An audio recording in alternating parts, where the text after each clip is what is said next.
else. We would also like to acknowledge the presence of Sir Antonio Gapon, who is in the audience with us this afternoon.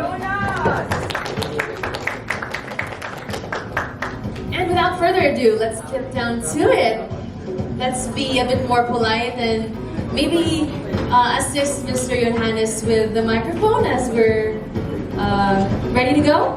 Hello, hello. Oh, yeah. That's great. That's great. Good afternoon, everyone. It's nice to see you here again.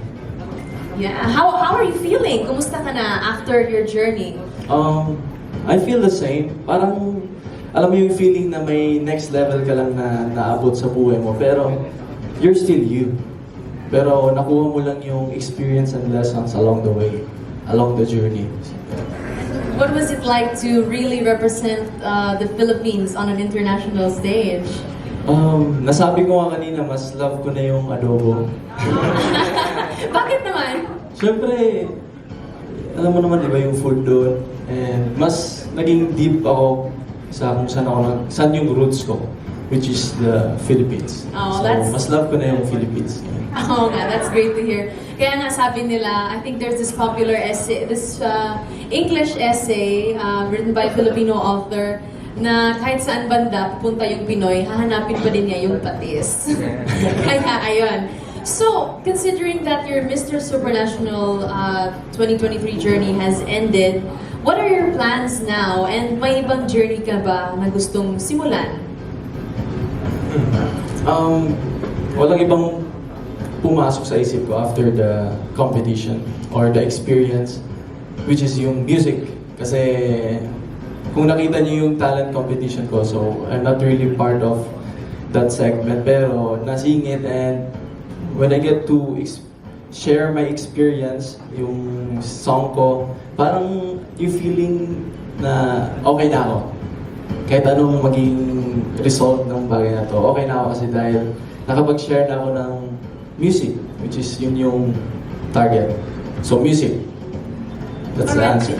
Because you guys did have a talent competition in Supra. It wasn't a thing in Supranational, but in terms of your participation and your bid, you know, for the title, how did you get to share your music exactly?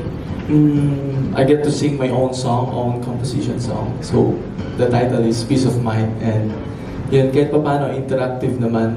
Na hindi ko alam if nagustuhan nila, pero as long as I can hear them sing, okay na ako din. Alright, well I want to hear some of your peace of mind. I want a bit of your peace of mind this afternoon.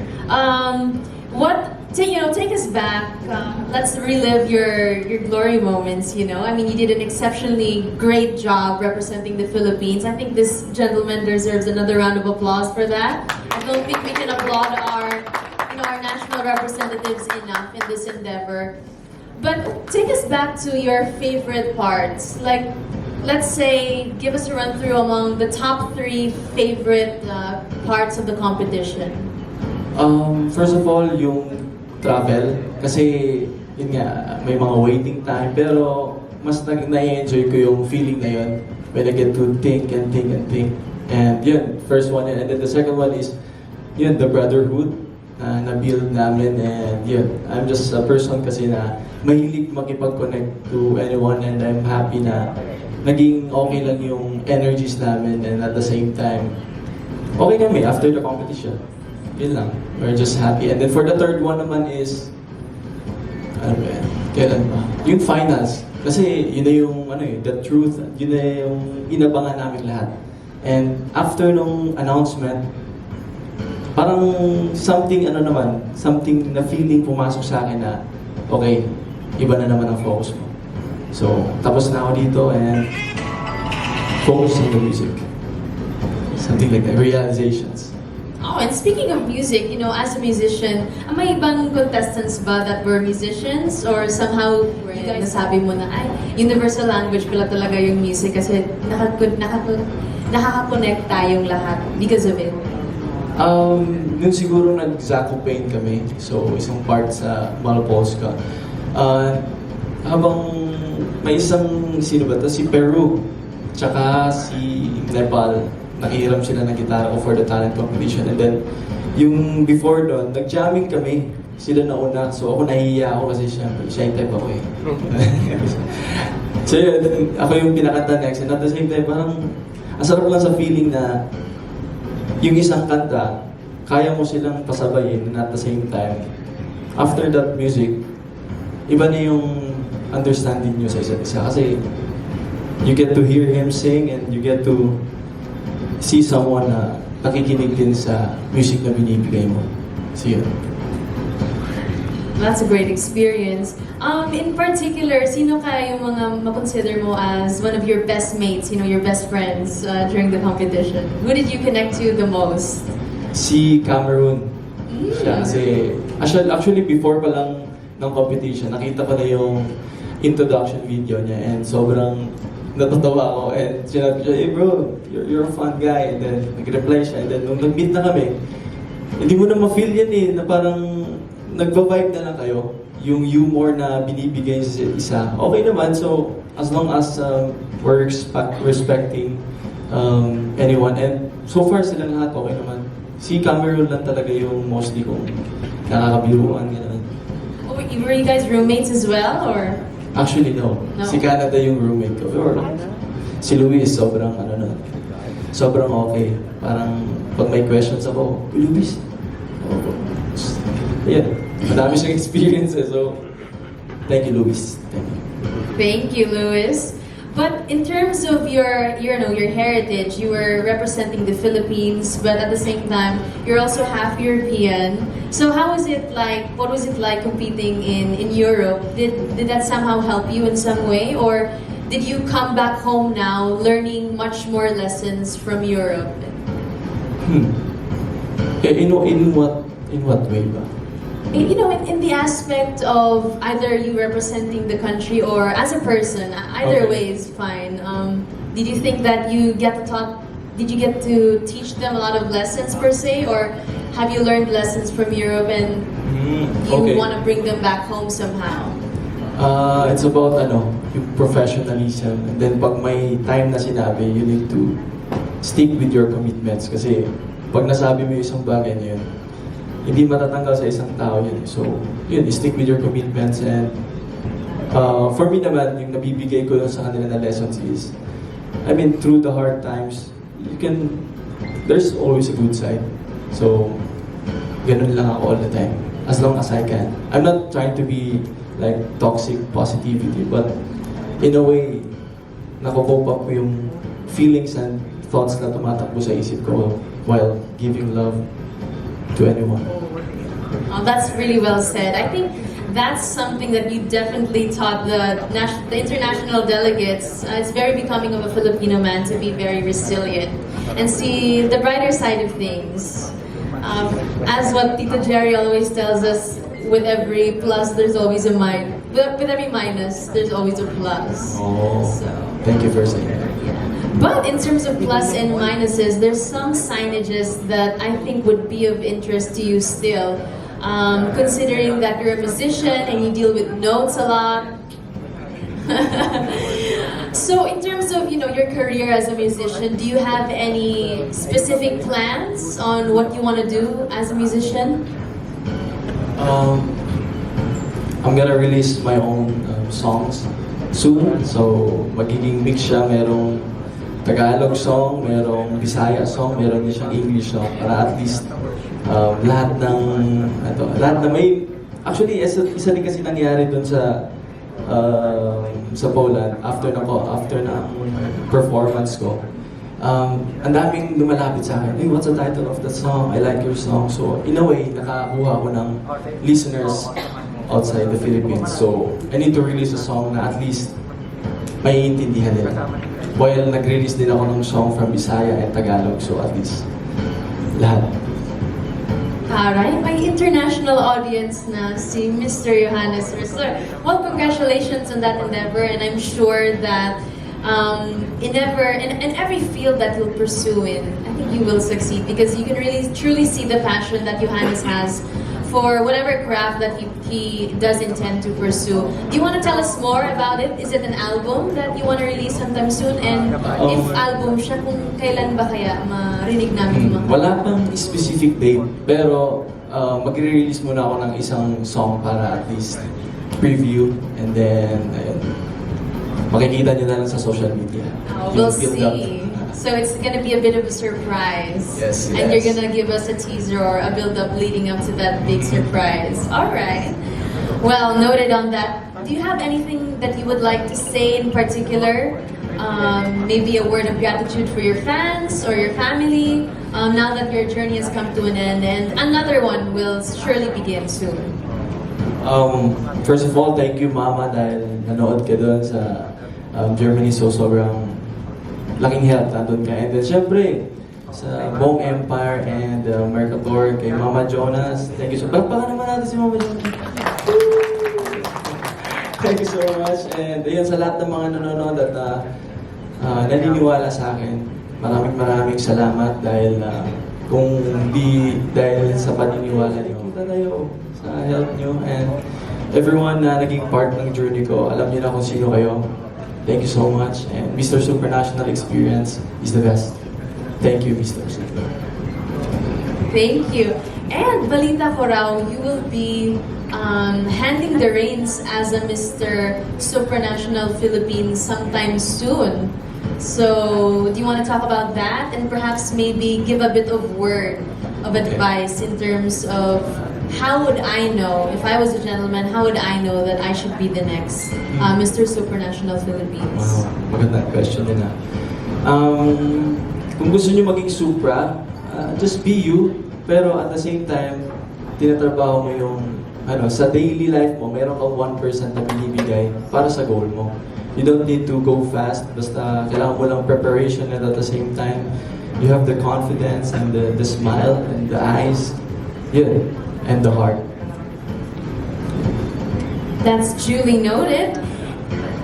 Thank you so much for imparting that. And your journey in its totality was very inspiring. From being a humble hometown boy, going up and representing the Philippines on an international stage. So I'm sure our audience and our darlings from the media would also like to ask their questions this afternoon. So without further ado, at this juncture, we are now opening the floor to your questions, so please don't be shy and step right up with this microphone in the center. And please ask away.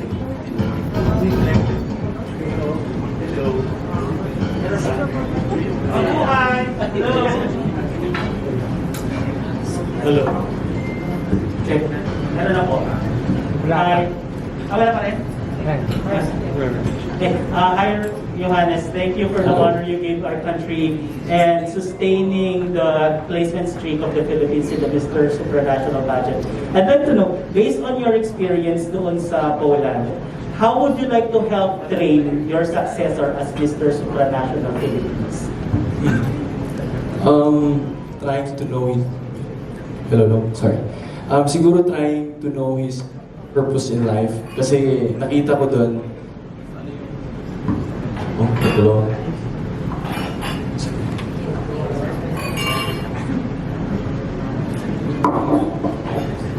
So nakita ko doon na lahat ng mga tao doon may kanya-kanya silang purpose sa buhay. Hindi lang talaga tinatanong as advocacy, pero yun yung mga pains nila na nagiging purpose nila to make a change. Lalo sa... Nice kuya. So, ayun. And yun, kailangan mag-prepare talaga ng physique kasi tulad sa akin, mabilis lang yung haba ng preparation. So, at least mas okay siguro kung prior to the competition, andun na, or prior to experience. That's what they call it. Thank you very much. By the way, I'm Armin Alina from the Philippine Daily Inquirer. And once again, thank you very much for the honor you gave us. Thank you so much. Thank you. Would anybody else like to ask our super gentleman here any questions? Oh, definitely, please be our guest.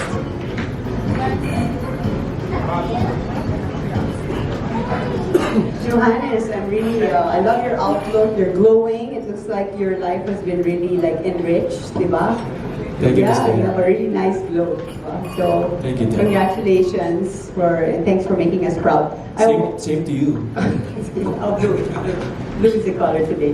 I want to ask, I'm curious about your song because you said you wanted to be appealing sa international market. Diba? Meron ka na bang naisip na theme? Like, what's it going to be about?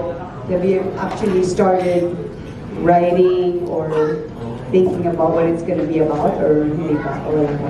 Meron naman na. Actually, after the competition nung July 16, 17 ako na lang mag-isa.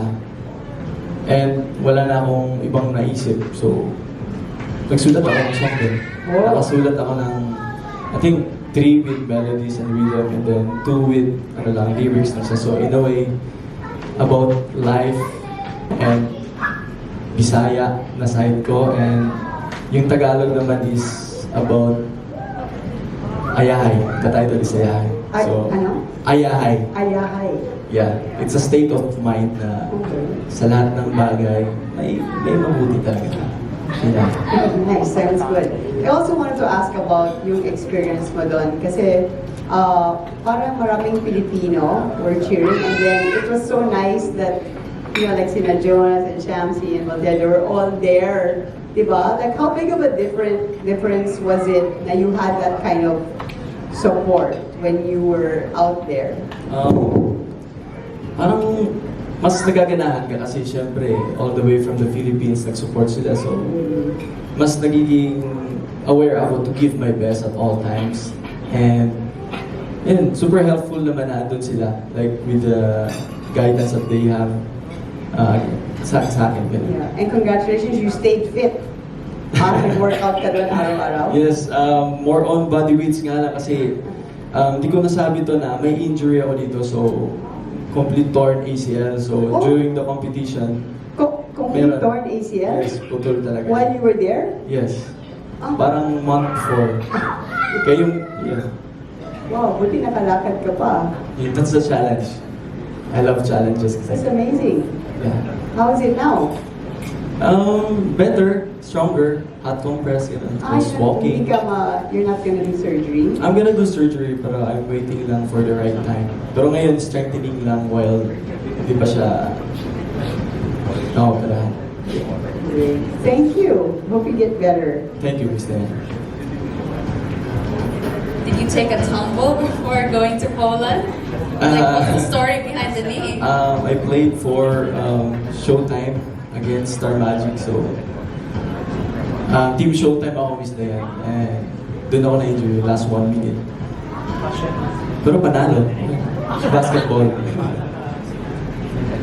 Hello, Hello po. Johannes. I'm Dr. Paras from Budget Profit.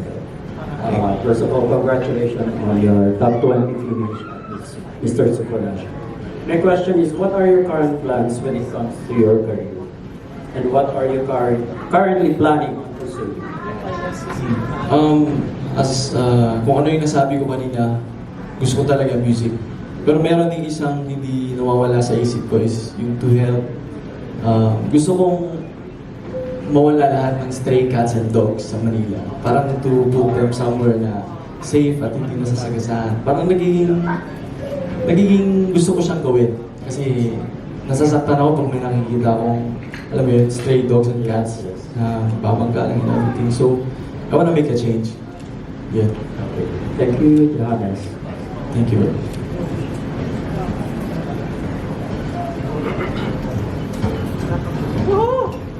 Hello.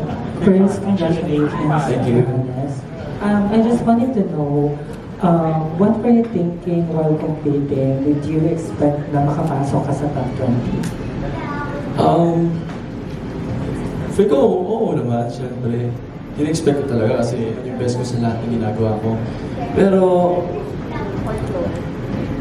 ano ulit yung question mo? Nakalimutan ko. Yung expectation lang. While competing. Okay. Actually, mas mahirap kasing mag-move on ka sa mga bagay-bagay pag may expectation ka. So, mas okay siguro na let's just be aware of the choices that we can do on the present moment. So, ayoko masyadong isipin kung ano yung mangyayari. So, I just stick on doing the right thing and the rest will flow. Ganun. And also, I have one follow-up question for you. You said earlier that you're about to release your first album. So, since nakakaroon ng collaboration with different network, are you open for collaboration sa artists? Yes naman, And syempre. sino? Merong isa na, may mga hits songs na rin siya, Bisaya din. For my Bisaya empowerment. So sana mag-agree pa yung ano, pero hindi ko alam if pwedeng sabihin, baka ma-jinx eh. Hindi pa nga nag-confirm eh. So yeah, basta, ano siya, Viva artist siya. So, soon. Alright, congratulations again. Thank you, thank you. And thank you for that. Fortunately, we do have room for one more question. Hi, Johannes. Congratulations. Hello, good afternoon. You look much better in person. Aw, thank you. My question is, if you were, I'm Alex Vergara, by the way, from People Asia magazine. If you were to do it all over again, kung gagawin mo ulit yung experience mo, ano yung, meron ka bang gustong baguhin para siguro makapasok hanggang finals or something like that? I think more on the physique talaga. Yun talaga yung kinapos ako. And yun, nasabi ko kanina may injury ako so hindi ako pwede magbuhat ng mabibigat. So light lang lahat ng ginagawa ko. So siguro mga 5 months before, nung sinabihan ako ni Jones na kailangan ko daw magpaayos ng katawan, gano'n and everything. Dapat kung nakinig lang ako sa mga tao nag-a-advise sa akin, siguro mas iba yung mabibigay ko. How long during was your the time. preparation for the contest ba? 1 month and a half. So, sobrang bitin. And then follow-up question, did you leave your heart in Poland? Special someone ba na naiwan doon? Wala. So, special someone ko dito sa Pilipinas. One love.